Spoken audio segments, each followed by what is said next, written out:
22 तारीख से नवरात्र शुरू हो रही है। इस बार नवरात्रि 10 दिनों की होगी। मां का आगमन कैसे होगा और कौन सी तिथि डबल होगी, ताकि नवरात्र 10 दिनों का हो रहा है। पंडित जी हमारे साथ हैं। पंडित जी, नवरात्रि 22 से शुरू तो हो रही है, मां का आगमन कैसे हो रहा है और कितनी शुभ है ये नवरात्रि?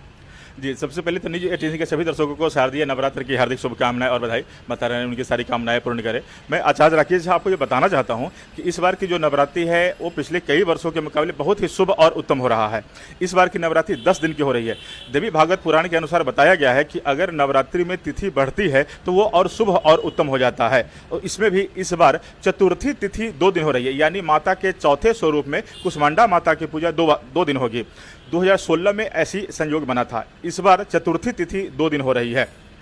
10 दिन की नवरात्रि होगी। सामान्य रूप से लोग 9 दिन की नवरात्रि होती है, इस बार 10 दिन की रहेगी। तो भगवती जगदम्बा के अलग अलग स्वरूपों की पूजा श्रद्धालु 9 दिन तक करते रहेंगे, लेकिन चौथे दिन और तीसरे दिन चौथे और पांचवें दिन उनकी 2 स्वरूपों की पूजा, एक स्वरूप की पूजा 2 दिन होगी। इस बार उनका आगमन हाथी पर हो रहा है और हाथी पर आगमन बहुत ही शुभ बताया गया है। देवी भागवत पुराण के अनुसार कहा जाता है कि अगर देवी भगवती ये हाथी पर आती है तो इससे सुख, सौख्य, वैभव, समृद्धि, धन संपदा और स्थिर लक्ष्मी की प्राप्ति होती है।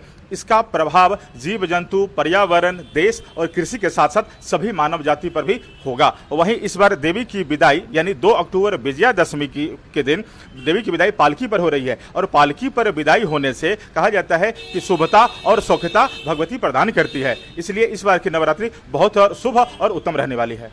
ये नवरात्रि तो उत्तम होगी क्योंकि 10 दिनों की नवरात्रि, और कहते भी कि तिथि अगर बढ़ती है तो वो शुभ मानी जाती है। हाथी पर मां का आगमन हो रहा है, विदाई भी शुभ है उनकी। लेकिन ये साल चुनावी है, तो क्या चुनाव पर भी ये शुभता का फल मिलने वाला है? जी हाँ, बिल्कुल सही कह रही हैं आप। चूंकि इस बार की जो नवरात्रि है बहुत ही शुभ और उत्तम हो रही है। कहा जाता है कि हाथी का दर्शन भी शुभ होता है और भगवती स्वयं हाथी पर आ रही है। तो जो भी पार्टी तन मन धन से मेहनत करेगी, जनता की सेवा करेगी, उनकी विजय होगी। भगवती जगदम्बा उनकी कृपा की जरूर उनके ऊपर होगी। जो लोग प्रॉपर मेहनत करेंगे, काम करेंगे और जनता का आशीर्वाद प्राप्त करने में वो जरूर सफल होंगे। क्या कुछ विशेष करे इस नवरात्रि में आम जातक जो माँ की आराधना करते हैं, शक्ति की पूजा करते हैं, क्या कुछ विशेष करे इस नवरात्रि में? जी, सबसे पहले तो कहा जाता है कि समय और परिस्थिति और स्वास्थ्य की अनुकूलता को देखते हुए ही उन्हें देवी के पूजन आराधना करनी चाहिए।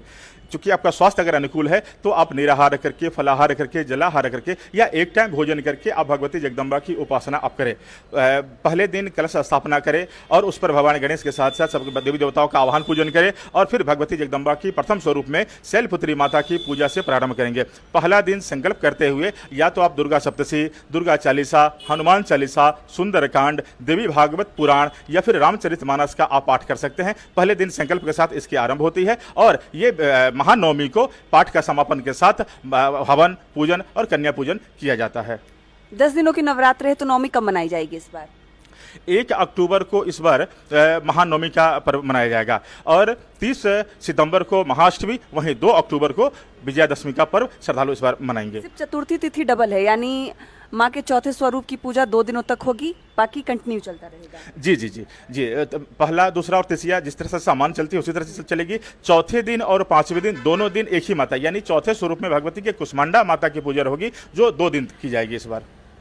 बाकी शुभ है नवरात्रि, बहुत बहुत शुभ। चूंकि आपको मैं एक चीज और बता दूं कि इस बार की नवरात्रि में ऐसे कई शुभ योग और राजयोग बन रहे हैं जो आपके लिए शुभता प्रदान करेंगे ही करेंगे। उसमें भी कहा जाता है कि माँ की आराधना है और माँ अपने संतान की पूजा में किसी तरह की त्रुटि हो जाती है तो उसको क्षमा कर देती है। इसीलिए कहा जाता है कि कोई भी पूजा पाठ अगर करते हैं, देवी सप्तशी का पाठ करते हैं, तो पूजा के समापन में क्षमा प्रार्थना आप जरूर करें। इससे माँ की प्रसन्न तो होगी ही, साथ ही आपकी मनोकामना भी जरूर पूरी होगी। कई लोग दुर्गा सप्तशती का पाठ करते हैं, उनके मन में एक डर होता है कि हम मंत्रों का उच्चारण सही से नहीं कर पा रहे हैं, तो क्षमा प्रार्थना, क्या उस गलती की भी क्षमा होगी? जी हाँ, अगर आपको पूरी विधि जानकारी करनी है तो किसी योग पंडित ब्राह्मण से मिल करके उसकी जानकारी ले ले। अगर जानकारी, या फिर आजकल सोशल मीडिया का समय है, वहाँ से भी आप जानकारी ले सकते हैं। लेकिन मैं आपको ये सजेस्ट करूंगा कि किसी योग पंडित ज्योतिष से मिलकर ही आप उसकी जानकारी ले। अगर किसी तरह की त्रुटि हो जाती है पाठ करने में, पूजा विधि में, आरती मंगल आदि में, तो सबकी उपाय है कि एक क्षमा प्रार्थना पढ़ लेने से सारी विधियाँ जो त्रुटि ढह गई है वो क्षम्य हो जाती है और माँ प्रसन्न हो जाती है। बिल्कुल, तो शक्ति का आराधना नवरात्रि में लोग करते हैं। 22 तारीख से नवरात्रि शुरू हो रही है। इस बार माता हाथी पे सवार होकर आ रही है, जो बेहद शुभ मानी जाती है। 10 दिनों की नवरात्रि है, यानी जो भी जातक माँ की सेवा करेंगे, माँ की आराधना करेंगे, माँ की भक्ति करेंगे, माँ उन्हें इस बार मनचाहा वरदान जरूर देगी। विनीता मिश्रा, न्यूज़ 18 पटना।